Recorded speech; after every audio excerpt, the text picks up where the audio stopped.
Dieu. Je remercie le pasteur Amos et merci beaucoup à ma collègue. Je suis très béni par votre accueil, pasteur Charlie, merci, et le pasteur Aimé aussi, merci tous les collaborateurs qui travaillent pour cette église. Ça fait maintenant plusieurs années et nous bénissons le Seigneur qui chaque jour nous accorde sa grâce, la grâce de les servir. Servir Dieu, c'est une grâce. Amen. Et je suis là ce dimanche ici pour apporter la parole de Dieu et aussi fortifier notre famille. Vous savez que nous avons perdu notre petite soeur. Et je suis venu ici pour fortifier mes petites soeurs qui sont ici. Et nous disons que toute chose concourt au bien de ceux qui aiment Dieu. Et nous avons aussi besoin de la consolation des hommes. Amen. Et je suis fait accompagner comme le pasteur était en train de présenter des merveilleux fils qui sont là. Et ils sont des musiciens professionnels, on les appelle des maestros. Amen. Donc, ils sont vraiment des musiciens très professionnels. Et je pense que Dieu fera grâce le fait de les amener ici. Nos frères qui sont dans le chorale ainsi que le corps pastoral prendront certains contacts avec eux, peut-être pour coacher, organiser certaines choses. Ce sont vraiment des maris, ce sont des ingénieurs de son, ce sont des arrangeurs. Ils jouent plusieurs instruments de la musique parce que tous les grands qui viennent ici aux États-Unis, Mike, Lode, Michel, Laurent Bongo, ils passent par eux. Donc, ils sont vraiment des musiciens très professionnels. Ils sont mes fils. Ils n'ont pas voulu que je vienne seul ici. Ils sont venus m'accompagner ici à Cincinnati. Amen. On vous a présenté notre petite sœur, notre fille. Ça, c'est la première fille qui est là. Elle s'appelle Prémisse. Donc, je pense que si vous voyez son visage, vous remarquez qu'il me ressemble. Amen. Donc, elle est venue ici étudier ici. Donc, on remercie le Seigneur pour ça. Nous allons ensemble avec vous lire dans le livre de Jean chapitre 2. Jean chapitre 2. Voilà. Tout se tourne le livre de Jean. C'est quelque part ici. Yes. Nous allons lire ensemble des tests qui concernent les premiers miracles de Jésus. Et j'ai toujours l'habitude de demander aux gens de lire ensemble avec moi pour vous imprégner des tests importants. Une bonne lecture déjà des tests faisant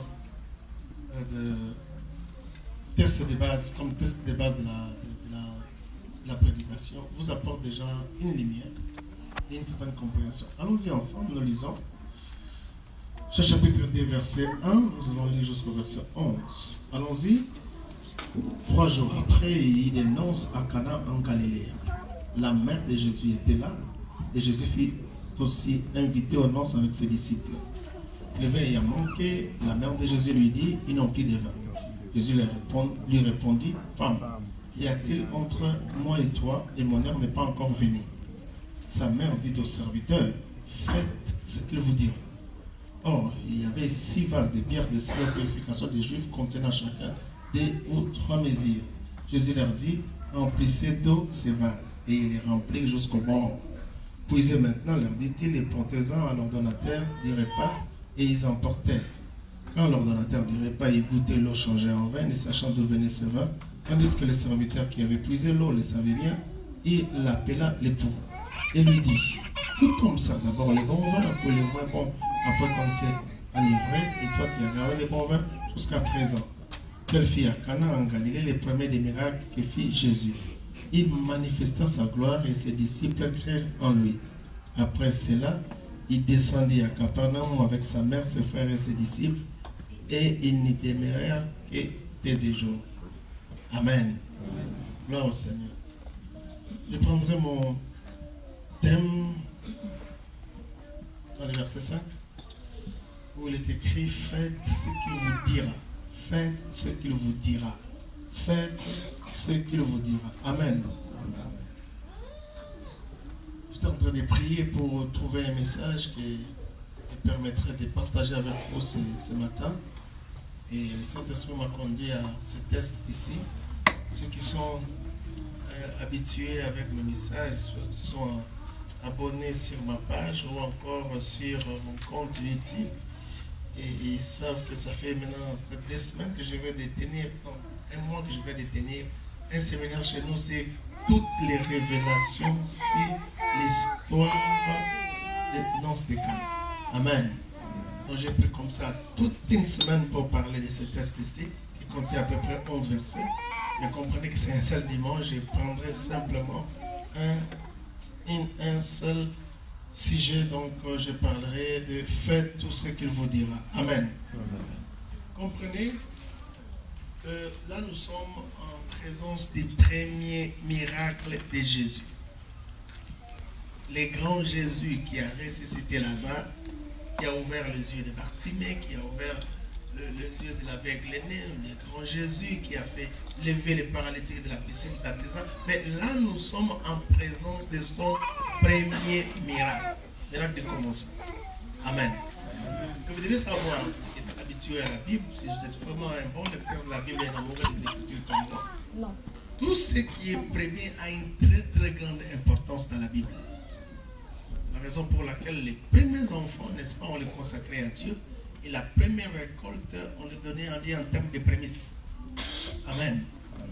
Et dans la science de l'interprétation de la Bible qu'on appelle herméneutique, nous distinguons, nous savons, nous maîtrisons, nous connaissons une loi d'interprétation qui consiste à prendre en exergue tout ce qui est premier parce que Dieu place le fonctionnement de la chose dans le contexte là où un mot, une expression ou une histoire est utilisée pour la première fois.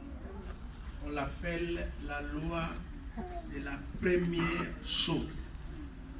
La loi d'interprétation de la première chose. Amen.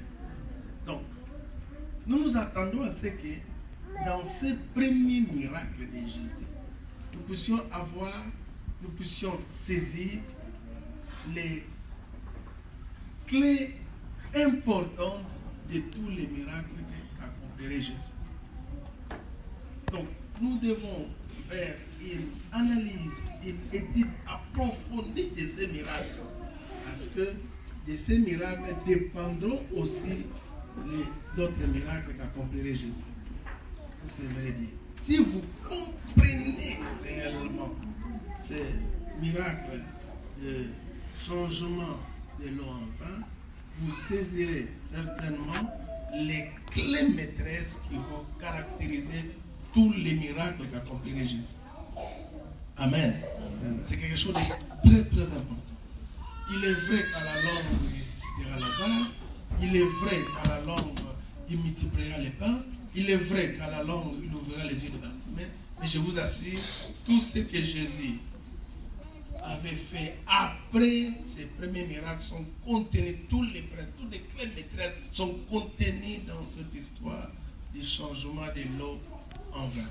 Amen. Vous allez vous rendre compte, par exemple, dans ce texte ici, nous parlons des noces de Cana. Et l'histoire de la Bible, c'est une histoire de noces.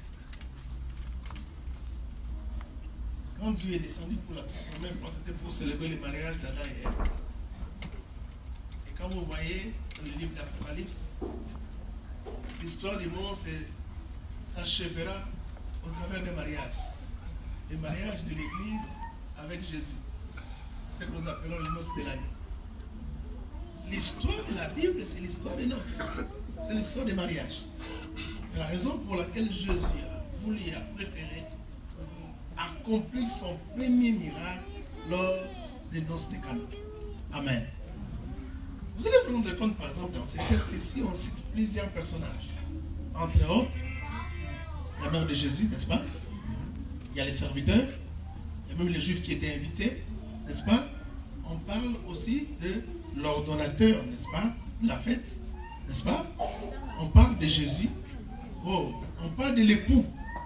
Mais nulle part on mentionne le nom de l'épouse. Alors que dans les mariages, les personnes les plus en vie, c'est l'époux et l'épouse. N'est-ce pas? Mais comment parlait de ce mariage de noces sans pour autant mentionner le nom, sans pour autant faire mention de l'épouse. Amen. Et là, ça devient quelque chose qui nous pousse à bien réfléchir. Pourquoi le Saint-Esprit a omis l'épouse dans ce texte qui nous parle de noces? Et ce qui est encore remarquable dans ces textes, c'est lorsque nous essayons de connaître la signification du mot Cana. Cana veut dire acquérir. Cana fait allusion au rachat. Et quand on dit il y a eu des noces à Cana, c'est-à-dire qu'il y a eu un mariage dans un village qui a comme signification rachat ou acquisition ou acquérir. Donne-moi une amène bien. Mais ce qui est encore grave, c'est quand nous lisons ces textes, la manière avec laquelle cette histoire commence, ça nous pousse déjà à beaucoup réfléchir. Parce qu'on nous dit ici, 3 jours après, il y a eu des noces. Chiffre 3 m'intrigue un peu. Parce que c'est après 3 jours que Jésus était ressuscité. N'est-ce pas? Ah ouais. 3 jours après, il assiste à un mariage dans une ville appelée Acquérir. 3 jours après, il ressuscite des morts pour acquérir aussi une épouse. Et cette épouse, c'est l'Église. Wow. Combien de vous savent qu'à la croix, Jésus avait payé la note? Amen. Et qu'il est allé au tombeau après 3 jours pour constituer l'Église qui est son épouse. Oh, est-ce qu'il y a quelqu'un qui comprend ce que je suis en train de dire? Je ne vais pas aller dans les tels genres de considérations, sinon je vais peut-être encore beaucoup, je vais vous pousser à beaucoup réfléchir. Mais je vais quand même vous amener à réfléchir un peu. Est-ce que vous êtes avec moi? Est-ce que je peux vous embarquer? Pour qu'on puisse réfléchir par rapport à tes tests. Quel miracle! Ça, c'est le premier miracle de Jésus. Le premier. Dites avec moi le premier. Dites avec moi le premier. Ça, c'est le premier miracle de Jésus. Mon pasteur, il accomplit ce miracle sans prier.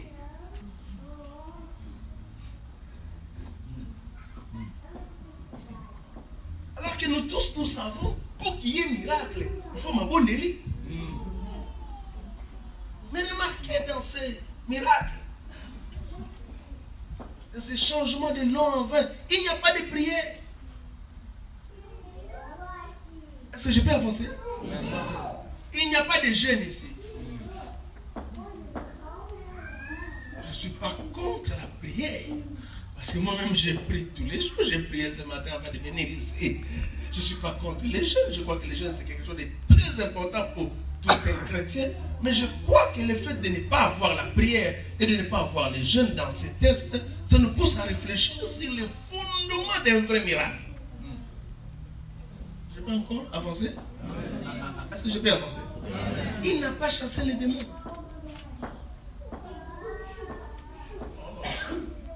Est-ce que vous avez remarqué quelque part ici où Jésus a chassé un démon? Est-ce que vous avez remarqué quelque part ici où Jésus, n'est-ce pas, était à la recherche d'un sorcier qui aurait bloqué ou qui aurait créé un problème pour que le vin puisse manquer? Non, il y avait plusieurs personnes. Il y a plus de 150 personnes ici, ou 200 personnes dans cette fête de noces, dans cette fête de mariage. Certainement, s'il y avait plus de vin, on allait peut-être en train de chercher un sorcier qui aurait pu bloquer, compliquer les festivités de ces noces. Mais vous allez vous rendre compte que Jésus, en accomplissant ces miracles ici, il n'a pas chassé un seul démon. Il n'a pas recherché un seul sorcier. Qu'est-ce qui se passe aujourd'hui? Mais c'est pardon, on nous dit que si rien ne marche, c'est parce qu'il y a des sorciers. Si tu ne te maries pas, c'est parce qu'il y a des sorciers dans la famille. C'est parce que votre maman vous a vendu dans les péchés, votre papa vous a vendu dans l'occultisme, toutes ces choses bizarres qu'on entend aujourd'hui. Mais remarquez, dans les premiers miracles de Jésus ici, on n'a pas trouvé un sorcier, on n'a pas chassé un sorcier, on n'a pas chassé un démon. Il n'y avait pas une équipe d'intercession ici pour prier pour que l'on puisse changer en vin. Est-ce que nous sommes ensemble avec vous? Est-ce que je peux continuer? Est-ce que vous avez vu qu'on a chassé un démon ici? Dans ces miracles, mon pasteur, Jésus n'était même pas disposé à l'accomplir. Il a dit à Marie que mon heure n'est pas encore venue.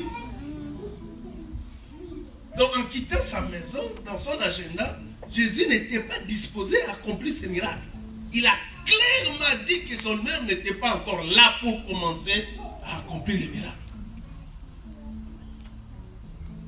Ce miracle a été accompli sans que ça puisse se retrouver dans le programme de Jésus. Oui, il savait qu'il était venu accomplir les miracles. Mais ce jour-là, ce n'était pas le jour pour lui d'accomplir les miracles. Il a clairement dit que mon heure n'était pas encore là. Mon heure n'était pas encore venue. Amen. Amen. Oh mon Dieu. Mon heure n'était pas encore venue. Il a clairement dit, si vous lisez les textes avec moi, vous allez vous rendre compte que les paroles de Jésus sont très claires. Il dit que mon heure n'est pas encore venue. Est-ce que je peux encore avancer? Amen. Quand on lui demande d'accomplir le miracle, il dit à Marie, femme, qu'y a-t-il entre toi et moi? C'est pour te dire que, Marie, je ne suis pas concerné par ces problèmes. Il y a certaines personnes qui ne comprennent pas très bien cette phrase-là. Ils disent que Jésus a été impoli vis-à-vis de sa mère. Non. Quand il dit femme, qu'y a-t-il entre toi et moi? Il voudrait simplement dire que je ne suis pas concerné par ces problèmes de manque de vin. Ce n'est pas mon problème. Il y a un ordonnateur de la fête qui est là. C'est un problème qui ne me concerne pas. Et même si j'étais concerné, même si j'étais préoccupé à faire quelque chose pour ce miracle, mais mon heure n'est pas encore là. Mais c'est devant toutes ces difficultés-là que Jésus a accompli ses premiers miracles. Je suis en train de dire à une personne, la présence des sorciers dans ta famille ne bloque pas les miracles. La présence de Satan lui-même ne bloque pas les miracles. La présence des occultistes dans ta famille ne bloque pas les miracles. Même si ton père avait touché au fétiche, c'est son problème à lui. Même si tes frères avaient touché à la franc-maçon, c'est leur problème à toi. Mais quand toi, tu connais Dieu, tu connais celui qui règne dans ton cœur, tu connais celui qui est mort à la croix de Golgotha, tu connais celui qui a versé ton sang, si tu as la foi, quelque chose va s'opérer. Je dis que si tu as la foi, quelque chose va s'opérer. Est-ce que je parle à une personne? Est-ce que je suis en train de m'adresser à une personne? Ce n'est pas un problème de sorcier. Wow. Entre la présence de Dieu et la présence des sorciers, quelle est la présence la plus importante? C'est la présence de Dieu. C'est la présence de Jésus. Il a dit là où 2 ou 3 sont ensemblés à mon nom, je suis là. Et quand Jésus est là, vous pouvez m'appeler 10 000 démons, ça ne représente absolument rien devant la présence de Jésus. Vous pouvez m'appeler 10 000 sorciers, ça ne représente rien devant la présence de Jésus. Je suis en train de dire à une personne, même si la personne qui habite dans ta maison est un sorcier, tu vas être béni. David, donne-moi un amen. Bien, qu'est-ce qui se passe ici? Apparemment, vous avez peur de dire un amen. Même si la personne qui habite toi dans la maison c'est un sorcier, Dieu va te protéger. Dieu va te bénir. Tu vas te marier. Tu auras des enfants. Ta vie sera transformée. Tu vivras la gloire dans ta vie. Donne-moi un amen bien. Quelle est cette théologie? On veut conditionner la présence des miracles par l'absence des démons, la présence des miracles par l'absence des sorciers, la présence des miracles par l'absence de l'occulte. Quelle est cette théorie-là? Ça vient d'où? Quand Jésus est venu sur la terre, Satan était présent. Mais ça n'a pas empêché Jésus-Christ d'accomplir sa mission et de rentrer au ciel en disant que tout était accompli. Quand Dieu a voulu que Adam soit créé, il y a un premier habitant qui était dans les jardins d'Éden, c'était le diable. Mais Dieu n'a pas eu peur du diable. Amen. Hein? Amen. Si tu connais Dieu, tu n'auras pas peur des démons. Alléluia. Amen. Les gens qui ont peur des sorciers sont des gens qui ne connaissent pas Jésus. Les gens qui ont peur des démons sont des gens qui ne connaissent pas Jésus. Au lieu de craindre Dieu, les gens craignent les sorciers. Au lieu de craindre Dieu, les gens craignent les francs-maçons. Je me pose la question, quel est ce coin dans ce monde où tu vivras loin de la sorcellerie? Quel est ce coin dans le monde où tu vivras loin des démons? Quel est ce coin dans ce monde où tu vivras loin de Satan? Tu quittes l'Afrique, tu viens ici, tu trouveras des démons ici. Tu quittes ici, tu vas en Australie, tu trouveras des démons ici. Mais je sais une chose, il nous a dit que celui qui est en nous est plus grand que ceux qui sont dans le monde. Réalise que tu as quelqu'un de grand dans ton cœur, donne-moi une amène bien. Aucun démon n'était chassé ici. Aucun. Je lis encore les tests avec vous. Aucun démon. J'ai dit aucun démon n'était chassé ici. Ils arrivent à la fête. Jésus n'était qu'un simple invité. Généralement, les invités viennent pour consommer. Mais cet invité extraordinaire n'est pas seulement venu pour consommer. Il est aussi venu pour produire. Amen. Invite-les dans ta vie. Et tu verras la différence. Je dis invite-les dans ta vie. Et tu verras, il était invité. Il était là. Je dis qu'il était là. Il était là. Et la fête avait bien commencé. D'ailleurs, les mariés avaient donné l'organisation de la fête entre les mains d'un ordonnateur.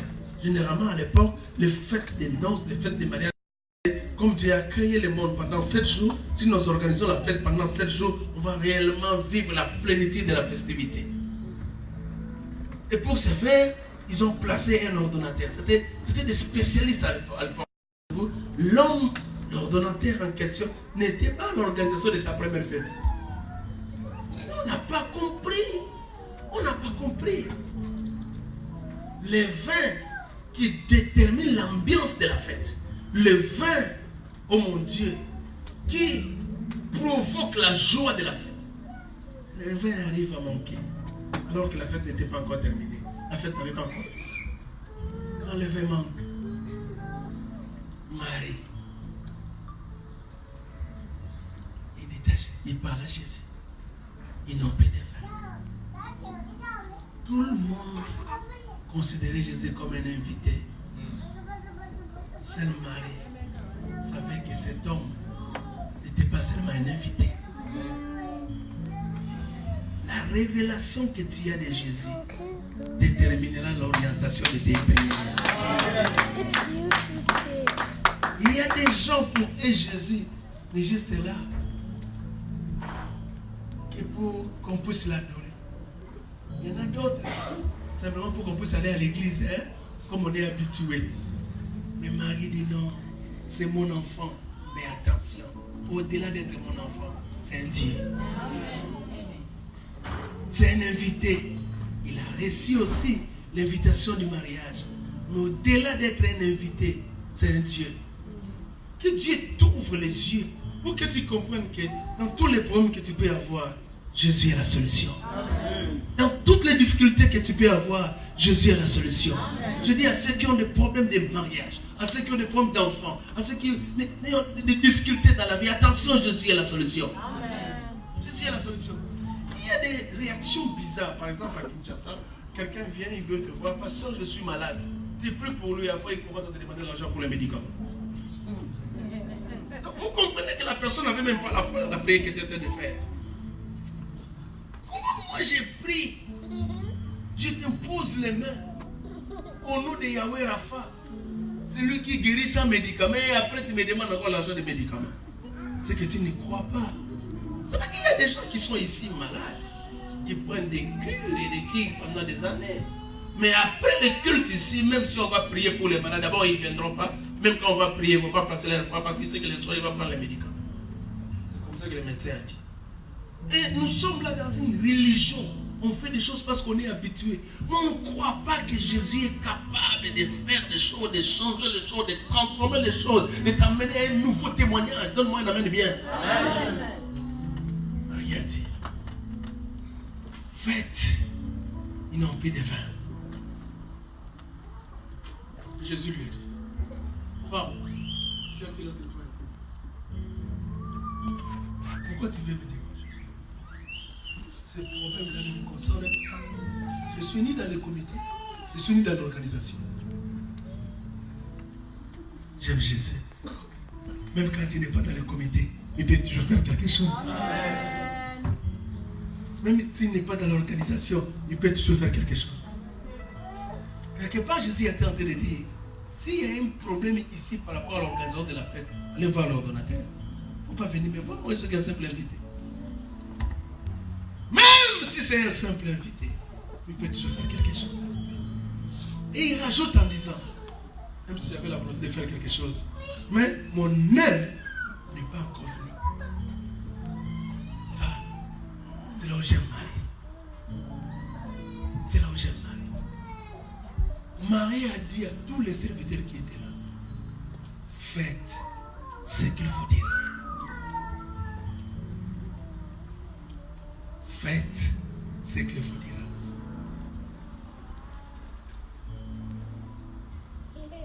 Les miracles se trouvent lorsque vous obéissez à ce qu'il va dire. La solution se trouve lorsque vous allez obéir à ce qu'il va dire. Même s'il dit qu'il n'est pas concerné, même s'il dit que son heure n'est pas encore venue, mais si vous faites ce qu'il dit, vous verrez les miracles. Si vous décidez, vous vous engagez à obéir à ce qu'il a dit, le miracle sera au rendez-vous. On nous a trompés depuis des années. Les miracles, ce n'est pas dans les actes que nous posons. Les miracles, c'est dans l'obéissance à ce que Jésus a dit. Amen. Voilà. Il y a des gens qui font des choses loin de ce que Jésus a dit. Il y a des gens qui font des choses, qui posent des actes loin de ce que Jésus a dit. Les miracles se trouvent dans l'obéissance de ce que Jésus a dit, un point et trait. Oh mon Dieu. Comment il faut comprendre que chaque dire de Jésus crée les miracles. Chaque parole qui sort de sa bouche crée les miracles. Remarquez comment les cieux et la terre ont été créés. Il n'y avait pas d'intercession. Il n'y avait pas de prière. Dieu ne faisait que libérer la parole. Et cette parole a amené les cieux et la terre, a amené le soleil, la lune et les étoiles. La manière avec laquelle Dieu a créé ce monde, c'est la même manière avec laquelle Jésus est en train d'accomplir ses miracles. Et c'est la même manière avec laquelle les miracles s'accomplissent jusqu'aujourd'hui. Est-ce que je parle à une personne? Je sens l'onction des miracles commencer à monter dans cette église ici. Les miracles se trouvent quand on fait ce que Jésus a dit. Les miracles se trouvent quand on fait ce que Jésus a dit. Les miracles se trouvent quand on fait ce que Jésus a dit. Les miracles se trouvent quand on fait ce que Jésus a dit. Waouh! Marie a peut-être réfléchi en se disant, moi je n'avais pas de fiancé, je n'avais pas de mari. Un jour un ange est venu, il m'a rencontré en me disant que toi Marie, tu deviendras enceinte, tu enfanteras un enfant qui s'appellera Jésus. Je pose la question à l'ange, mais comment cela se fera-t-il? Parce que moi je ne connais point d'homme. Il dit que la puissance du Saint-Esprit te couvrira, c'est pourquoi l'enfant qui naîtra dans ton ventre, on l'appellera fils de Dieu. Et Marie a dit, je suis l'esclave de la parole de Dieu, qu'il me soit fait selon ce que l'ange a dit. Et aujourd'hui, j'ai enfanté cet enfant sans contact avec un homme. Et c'est la raison pour laquelle je suis aussi en train de vous dire, faites seulement ce qu'il dira et vous verrez les miracles. Mon Dieu, est-ce que je parle à une personne? Chaque parole qui sort de la bouche de Dieu a en elle la capacité d'accomplir un miracle. Chaque parole qui sort de la bouche de Dieu a en elle la capacité de réaliser l'impossible. Chaque parole qui sort de la bouche de Dieu a en elle la capacité d'amener l'infaisable. Les miracles, ce n'est pas par rapport à nos gestes, mais les miracles se trouvent dans la parole que Dieu a dit. Est-ce que je parle à une personne ici? Est-ce que je parle à une personne ici? Oh mon Dieu, les démons peuvent être là, mais laisse-moi te dire, là où la parole de Dieu est obéie, les miracles s'accomplissent en présence ou en absence des démons. Là où la parole est obéie, les miracles s'accomplissent même s'il y a des ennemis. Là où la parole est obéie, les miracles s'accomplissent même s'il y a des adversaires. Là où la parole est obéie, les miracles s'accomplissent même quand les gens disent que c'est impossible. Les miracles se trouvent dans la parole. Les miracles se trouvent dans la parole. Je ne vois rien. Tu ne vois rien parce que tu ne connais pas la source des miracles. Les miracles se trouvent dans la parole. Est-ce que je parle à une personne? Quand tu obéis à ce que Dieu a dit, tu vivras les miracles. Et c'est ça la clé. C'est ça la clé. C'est ça la clé. Il n'y a pas autre chose. Ghana, tu iras je sais pas, au Canada, tu iras en Australie. Ce principe ici demeure le même. Tu rencontres un prophète, un apôtre, c'est quelqu'un qui vomit les faits, ou encore qui fait apparaître les anges. Les principes restent les mêmes. Le miracle se trouve dans la parole, dans l'obéissance de ce que Jésus a dit. Est-ce que quelqu'un est en train de comprendre ce que je suis en train de dire? Le miracle se trouve dans la parole, dans l'obéissance de ce que Jésus a dit. Aucun homme de Dieu n'est capable d'accomplir le miracle. Aucun apôtre n'est capable d'accomplir le miracle. Aucun, je ne sais pas, archipape ou encore bishop n'est capable d'accomplir le miracle. Le miracle s'accomplit lorsqu'on obéit à la parole. Est-ce que je parle à une personne? Je dis que le miracle s'accomplit lorsqu'on obéit à la parole. Oh mon Dieu, oh mon Dieu, oh mon Dieu. Dieu devait descendre en Égypte. Et la Bible dit qu'il y avait un ange de mort qui devait descendre en Égypte. Il allait tuer tous les premiers-nés. Il a donné comme inscription de mettre le sang sur le linteau et sur les poteaux. Laissez-moi vous dire, même si un Égyptien avait placé le sang sur le linteau et sur les poteaux, les premiers-nés de l'Égyptien allaient être sauvegardés, allaient être préservés. Ce n'est pas le problème de l'Égyptien, c'est le problème de l'obéissance à l'instruction que Dieu donne. Si un juif, un israélite n'avait pas placé le sang sur le linteau et sur les poteaux, son premier-né allait mourir. Ce n'est pas le problème de je suis juif ou je ne le suis pas. Je suis apôtre ou je ne le suis pas. Je suis chrétien ou je ne le suis pas. Ça fait 10 ans ou ça fait 10 ans que j'ai pris. Je jeûne pendant 20 ans ou je jeûne pendant 2 ans. C'est pas ça le problème. Le problème se trouve dans l'obéissance de ce que Dieu a dit. Qui te convertit aujourd'hui, tu obéis, tu vois le miracle. Celui qui se convertit, ça fait 15 ans, s'il n'obéit pas, il ne verra pas le miracle. Ce n'est pas un problème d'ancienneté, c'est un problème dans l'obéissance de ce que Dieu a dit. Et c'est ça la clé du miracle. Il n'y a pas autre chose. Ceux qui avancent obéissent.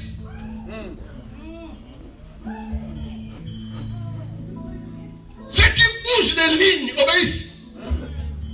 Ceux qui témoignent obéissent. Alléluia. Il te dépasse car il obéit plus que toi. Il nous étonne parce qu'ils nous obéissent plus que nous. Il n'y a aucun homme de Dieu qui a accompli de grandes choses dans sa vie sans respecter ses principes. Ok. Aucun. Parle-moi de tes 20 ans de conversion. Parle-moi comment tu rencontres les anges à la montagne.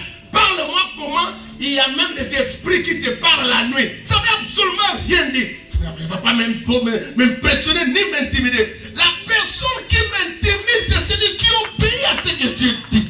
La personne qui m'impressionne, c'est celui qui obéit à ce que Dieu dit.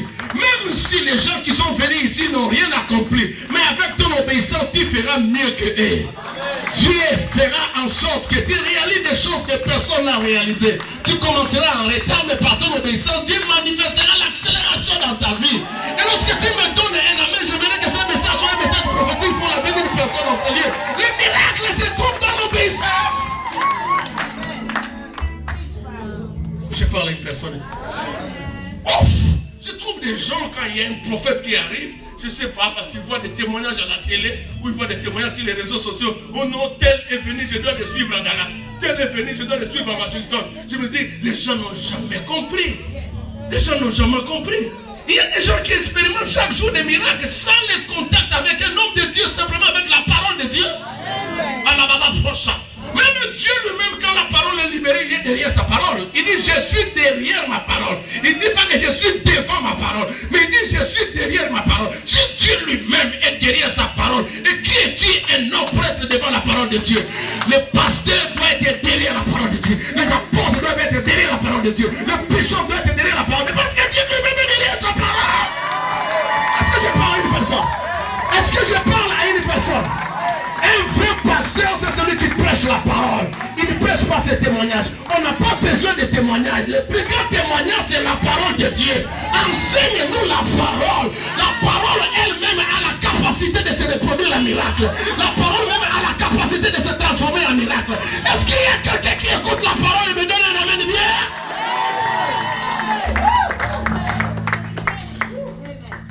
Est-ce que je parle ici? Est-ce Est-ce que j'ai parlé ici? Mon Dieu. Même si Jésus vient ici, si tu n'obéis pas à sa parole, il n'y aura pas de miracle. Tu n'as pas bien lu la Bible. Dans Marc 6, Jésus était venu à Nazareth. La Bible dit qu'il n'a pas accompli de miracles. Pourquoi? Parce que les gens n'avaient pas foi en lui. Tu n'as pas besoin de la présence de Jésus. Tu as besoin d'obéir à sa parole. Oh mon Dieu, c'est comme ça que j'aime les centenaires romains. Il a dit, tu n'as pas besoin de te déplacer, de venir sur mon toit. Dès que je suis un Romain. Chez moi, j'ai trop de dieux. J'ai le dieu Jupiter, j'ai le dieu Zeus. Tu ne dois pas venir chez moi. Mais dis seulement un mot. Même pas plusieurs mots. Même pas 4 mots. Même pas fait 7 mots. Il n'a pas besoin des 66 livres de la Bible. Il a simplement besoin des mots. Il n'a pas besoin de l'entièreté d'un verset. Il a simplement besoin des mots. Dis seulement un mot, mon serviteur sera guéri. Parole. Est-ce que je parle à une personne? Est-ce que je parle à une personne? Plus vous grandissez dans les choses de Dieu, vous comprenez que la loi pour les miracles est simple. La loi pour avancer est simple. Plus vous grandissez dans la présence de Dieu, dans les choses de Dieu, vous comprenez la loi pour avancer est simple.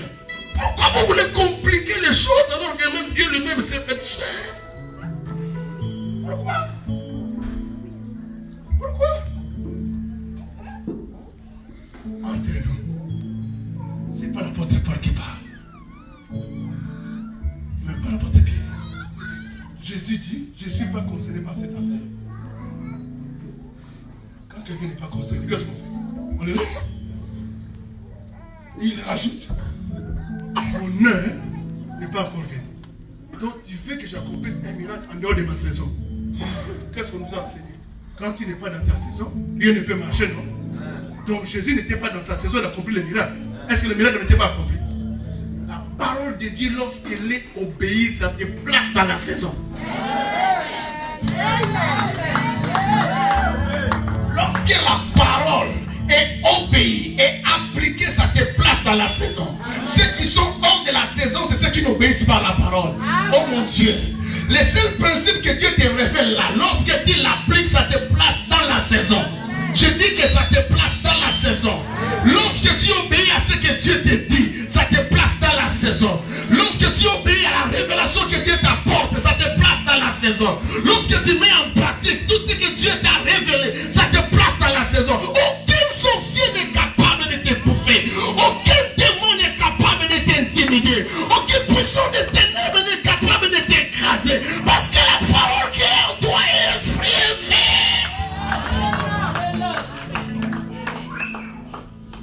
D'impression. Aujourd'hui, nous commençons à suivre certains serviteurs à cause de leur crédibilité. Toi, tu es plus crédible que Jésus. On te suit à cause de la parole. Toi, tu es plus crédible que Jésus. La parole. Mon heure n'est pas encore venue. Mon heure n'est pas encore venue.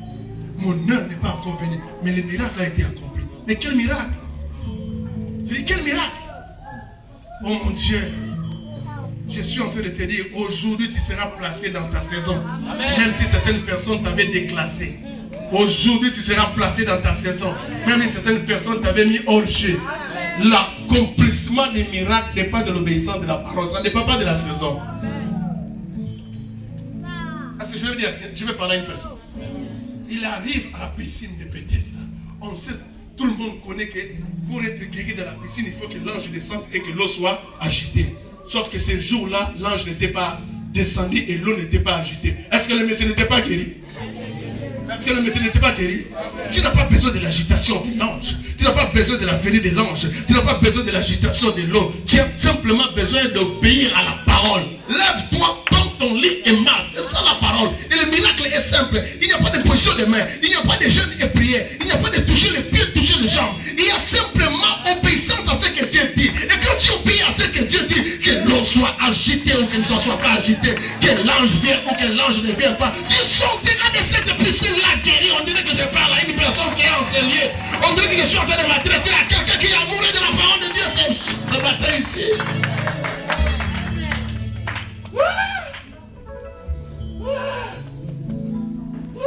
Chez nous, les démons sont forts. L'esprit de la sorcellerie sorcellerie caractérise notre famille tellement. C'est pas comme chez vous, hein? Hein? Tu connais? Chez nous, on nous appelle des Mbunza. Les mots sont forts. Ça ne fait absolument rien. Dis parce que Jésus les a tous vaincus à la croix. Donne-moi un amen bien. Donne-moi un amen bien. Oh, je sens la présence de Jésus en ce lieu. Et je sens l'odeur des miracles ce matin en ce lieu. Quelqu'un sortira de ce lieu, sa maladie va disparaître. Simplement parce qu'il a cru que par ses maîtrises, si je suis guéri de ma maladie. Simple. Dites avec moi simple.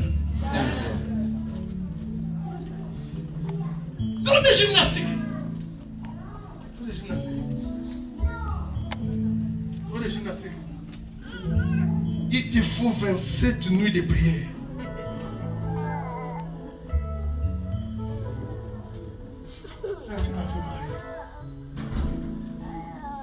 C'est terrible. Les gens comparent la médecine de Jésus comme la médecine déjà du monde où on donne 42 comprimés. Dès le matin, dès le soir, Dieu avait dit. La parole de Dieu n'obéit pas à ça. J'ai dit la parole de Dieu n'obéit pas à ça. Il a simplement dit Lazare sort et Lazare est sorti. Il a dit vends-toi et le vent s'est têtu. N'est-ce pas? Il a dit à Bartimée demande. Il a dit je vais voir. Il dit vois. Et Bartimée a vu. Il n'y avait pas de cure. Il n'y avait pas oh non, je te fixe un rendez-vous pour demain, on va voir l'évolution. Il n'y avait pas d'évolution.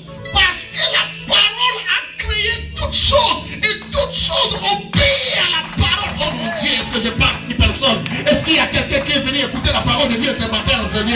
Est-ce qu'il y a quelqu'un qui croit que derrière chaque parole de Dieu, il y a un miracle qui peut s'accomplir? Faites ce qu'il faut dire. Faites ce qu'il faut dire. L'obéissance à la parole est la clé de tout miracle. La désobéissance à la parole, peu importe ton ancienneté dans les choses de Dieu, ton titre à l'église, bloque les miracles. Là où un nouveau converti obéit, il fait les miracles. Et là où un ancien converti, bishop, n'obéit pas, il ne fait pas les miracles. C'est un problème de titre. Laissez-nous mentir. C'est comme ça qu'il y a des gens qui deviennent écrits à l'église. Nous sommes venus depuis très longtemps, mais on sent que nos vies ne volent pas. Ils commencent même à dire que c'est le problème de la prière du pasteur.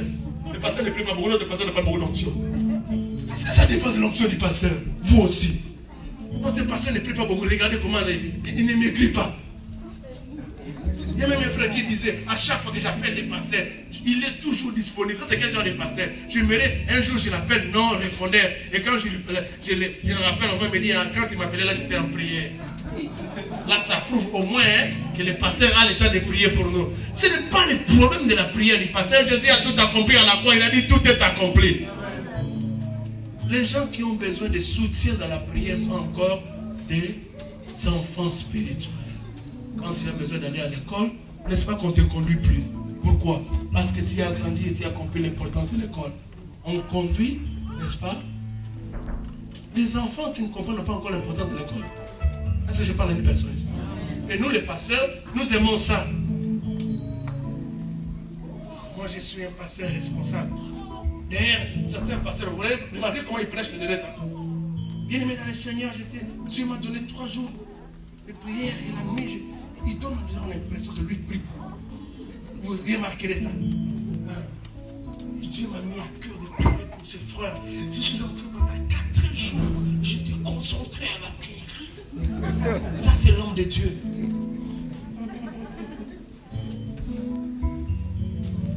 Obéis. Obéis. Amen. J'ai dit obéis. Pourquoi tu ne dis pas amen? J'ai dit obéis. Amen. Obéis à la parole. Prends la décision de n'appliquer que la parole. Amen. Dieu dit paye ta dîme. C'est une obéissance. Paye ta dîme. Dieu dit marche dans la sanctification. C'est une obéissance. Marche dans la sanctification. N'est-ce pas?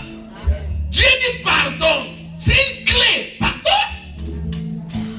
Dieu dit serre-moi. C'est une clé. Serre Dieu. Obéis. J'ai dit obéis. J'ai dit obéis. Tu n'obéis, si tu n'obéis pas, tu deviendras écrit. Si tu n'obéis pas, tu commenceras à responsabiliser certaines personnes si c'est des retards dans la vie. Si tu n'obéis pas, tu vas commencer à changer d'église en église.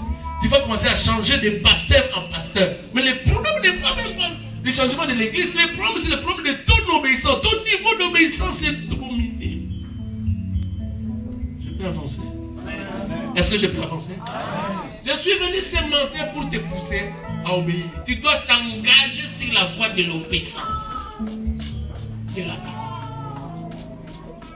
Tu comprends?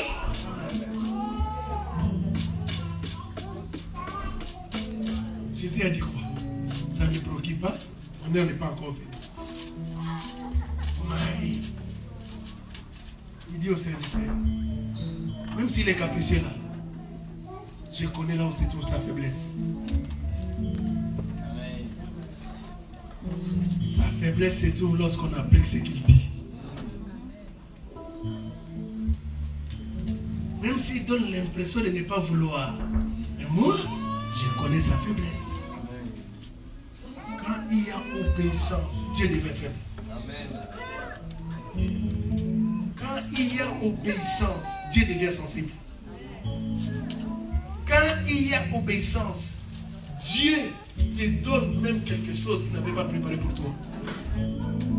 Plus ton niveau d'obéissance monte, plus ton niveau d'obéissance grandit, plus ces miracles vont aussi grandir dans ta vie. Tous ceux que tu vois briller aujourd'hui ont élevé à un certain moment dans leur vie le niveau de leur obéissance. Tu ne brilleras pas tant que le niveau de ton obéissance ne brille pas.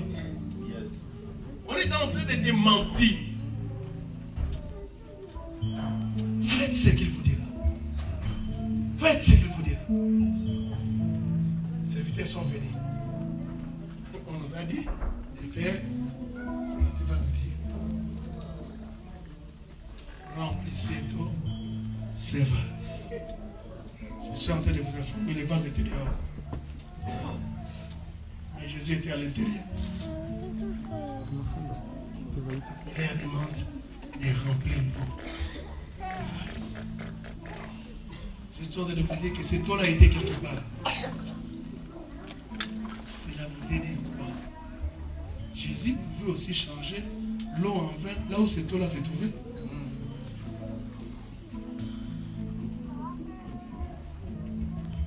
Mais pourquoi il faut déménager cette eau-là là où se trouvait dans les conteneurs et qu'on les place dans les vases? Pourquoi? Pourquoi? Des fois, certaines choses que Dieu te demande, ce n'est pas pour te faire mal. Il veut simplement tester le niveau de ton obéissance. Je suis en train de vous dire que cette eau-là, on devait les remplir dans les vases. La Bible dit clairement que ces vases étaient destinés à la purification des Juifs. Les gens se lavaient les mains, se lavaient les pieds avant d'entrer dans la fête.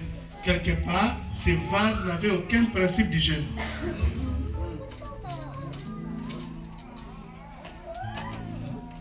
Mais c'est là le rendez-vous des miracles. C'était dans ces vases qu'il y avait les liens dans le rendez-vous des miracles. Dieu peut te pousser à faire des choses qui ne correspondent à aucun principe d'hygiène, à aucun principe normal. Il veut simplement voir le niveau de ton obéissance. Le niveau de ton obéissance. C'est là où beaucoup de gens qui sont rationnels, logiques, cartésiens, pêchent. Je peux vous dire la vérité. La vérité qu'on n'avait pas besoin de l'eau dans cette fête. Ce n'est pas l'eau qui manquait. La chose qui manquait, c'était le vin. Nous avons besoin de vin.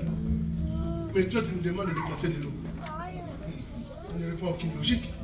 Parce que nous avons besoin de vin. Il y avait des solutions. Soit tu nous donnes l'argent, on peut acheter du vin au niveau de la cité, ou soit tu crées quelque chose pour nous apporter du vin. Nous, on a besoin de l'eau. Et même quand Jésus leur disait, remplissez l'eau de ces vases. Je ne leur disais pas, lorsque vous allez prendre cette eau, vous allez placer ça dans des vases et l'eau va se transformer en vin. Il dit simplement, remplissez d'eau ces vases. Testez le niveau de l'obéissance. C'est là où beaucoup de gens pêchent. C'est là où ton esprit rationnel ton esprit d'une femme propre. Moi, je n'aime pas de tel genre de choses. Moi, je n'aime pas de tel genre de prédicateurs. Moi, je viens venir dans une église où je sens vraiment que le pasteur est propre. Je viens venir dans une église où je sens que le pasteur, oui, il remplit les profils des pasteurs que moi j'aime. Toi, tu as déjà fabriqué un pasteur. Ton niveau d'obéissance est trop minime. Dieu n'envoie pas la parole pour que tu discutes avec lui. Et la parole de Dieu n'a pas été... Dieu ne nous a pas donné la parole de Dieu pour nous convaincre. Dieu nous a donné la parole de Dieu pour qu'on puisse obéir à cela. Que ça te convainc ou ça ne te convainc pas, le problème, ce n'est pas la conviction. Est-ce que tu fais quelque chose? Quand toi tu vas chez le gynécologue, il dit d'enlever les habits. Est-ce que tu lui poses la question, tu sais pas que je suis une femme mariée? Regardez le moment avant de sortir de la chambre ici. Ils prennent le temps de voir s'il y a des parties sensibles de leur corps qui sont visibles. Mais lorsqu'ils passent chez le gynécologue, enlève.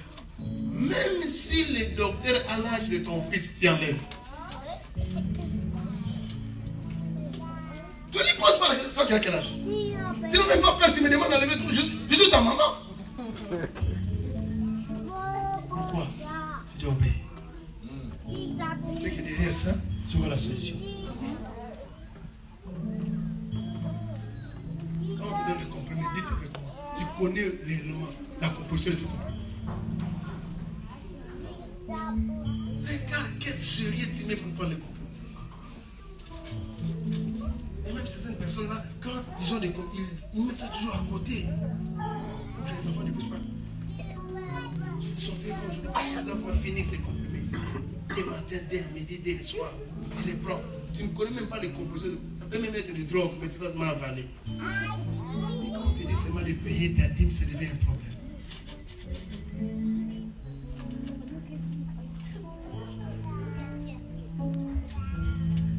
Pasteur, tu sais, moi je suis un homme rigoureux. Je paye bien mes taxes. Je n'ai pas de problème. Là, vraiment, je n'ai pas de problème. Mais à l'église, tu discutes pour payer la dîme. Il y a même certains pasteurs qui nous prennent pas la dîme. Parce qu'ils sont hommes de Dieu. Le fait d'être homme de Dieu ne t'exonère pas des principes de Dieu. C'est comme ça que, vous voyez, les choses n'avancent pas. Je suis en train de vous dire que l'eau a été changée en vin. Mais tous nous savons que pour avoir le vin, c'est un processus long. Surtout si ce vin doit être meilleur.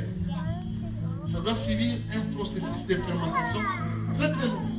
Donc vous avez remarqué, l'eau change directement en vin.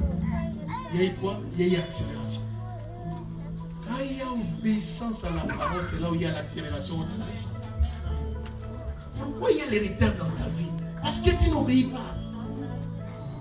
Tu n'obéis pas. Tu vis, tu prêches, tu chantes un Dieu des miracles, mais il n'y a pas un miracle dans ta vie. Est-ce que vous voulez que je vous dise ça? Nous n'avons jamais cru au Seigneur pour que nous évoluions de la même manière comme les païens. On ne doit pas évoluer comme les païens. Oh non, j'ai $1,600 chaque mois, 2,600 avec ma femme, ça fait 4,200. Alors chaque mois, on va mettre 200 à côté, on va... Non, ça c'est pas ta façon d'évoluer. Il a marché avec les enfants d'Israël au désert, on a vu du surnaturel. Lui-même a vécu comme un homme surnaturel. Mais c'est ce même Jésus-là qui vit avec toi. Pourquoi il n'y a pas de surnaturel en toi? Parce que tu vis comme les païens. Tu n'es pas réagi avec le même principe qui régisse les païens. Tu dois être un homme chaque matin, chaque soir, chaque après-midi, chaque 3 mois, chaque 6 mois, il y a accélération, il y a promotion. Tu as accompli des choses inimaginables dans ta vie, dans une dimension d'accélération non connue. Amen. La parole de Dieu ne répond pas à notre logique. Parce que Dieu n'a pas créé ce monde ici avec la logique. Dieu a créé ce monde avec la parole.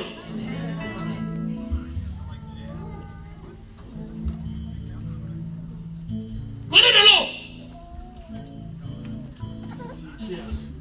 Ces jours-là, pas plus c'est le... Mais ces gars ici, ils sont en train de nous déranger. Vous savez, à l'époque, vous avez 30 ans. Vous voyez un jeune homme de 30 ans? Très jeune. Il demande à tous ces vieux qui étaient là. Lui qui n'a jamais organisé une fête, non? Il demande à tous ces vieux qui étaient là. Prenez de l'eau là-bas, mettez ça dans les vases. Le jury. Mais si ces gars peuvent transformer de l'eau, comment ça les transformer? D'abord là où l'eau se trouve. Hein? Donc lui n'est pas capable de transformer là où l'eau se trouve. Et il veut jouer avec les gens. On a un esprit d'obéissance. On obéit. Même quand on ne comprend pas. Je dis, on obéit même quand on ne comprend pas. Je ne comprends pas, mais j'obéis. Je ne maîtrise rien, mais j'obéis.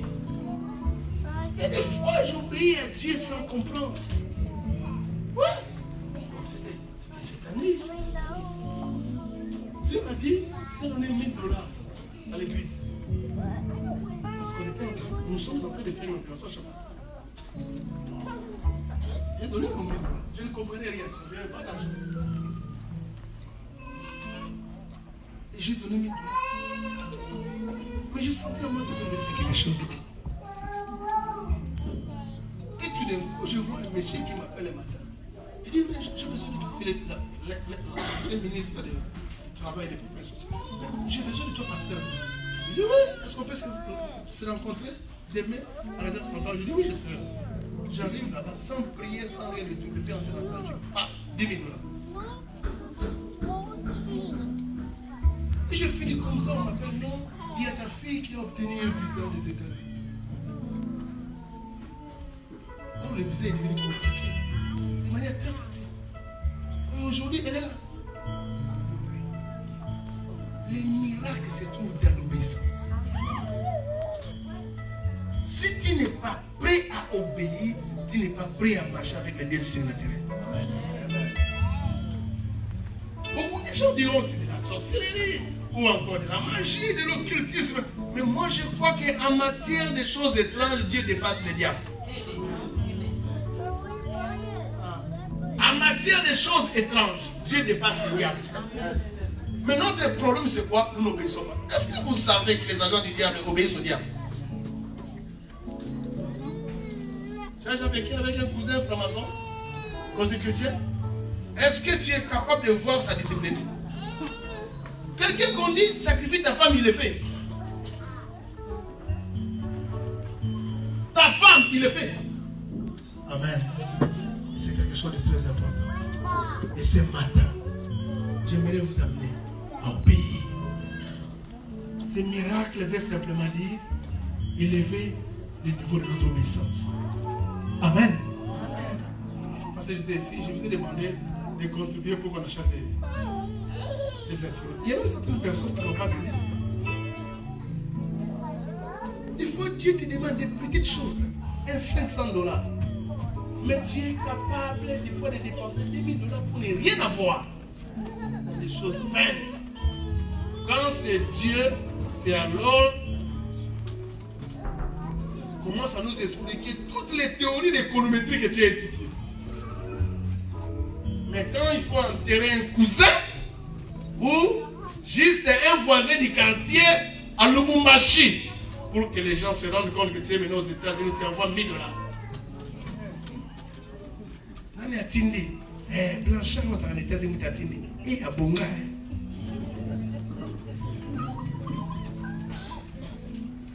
Les gens ne savent pas obéir. Amen. On proclame 3 jours de prière et si tu ne viens pas, je suis fatigué, j'ai trop travaillé. Quand il faut suivre les matchs, tu les suis. Tu suis les matchs. Pour qui joue aujourd'hui, c'est la RDC. Pour le rappeler, vous ne savez pas obéir à Dieu. Papa, les chrétiens ne savent pas obéir. Et c'est ça le problème de l'absence de miracles et de signes naturels. L'année passée, Dieu m'a dit. Je sentais comme un blocage dans mon ministère. Je sentais un blocage. Dieu m'a dit, écoute un homme de Dieu. Je dis, mais Seigneur, cet homme de Dieu-là, il ne prêche pas trop bien. Il dit, écoute-le. Il dit, mais j'ai commencé à écouter cet homme de Dieu. Il n'a pas de révélation pour moi. Mais j'ai remarqué un niveau d'obéissance dans sa vie comme jamais.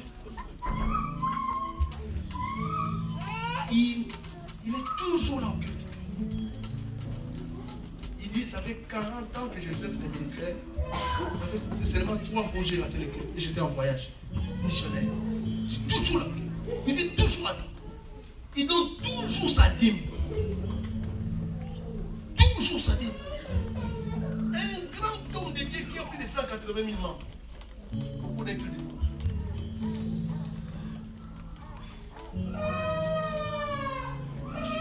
Qui est toujours là. Un niveau d'obéissance. Jamais connu. Et regardez les choses que Dieu fait avec nous. Amen. C'est le message que je vous ai apporté ce matin.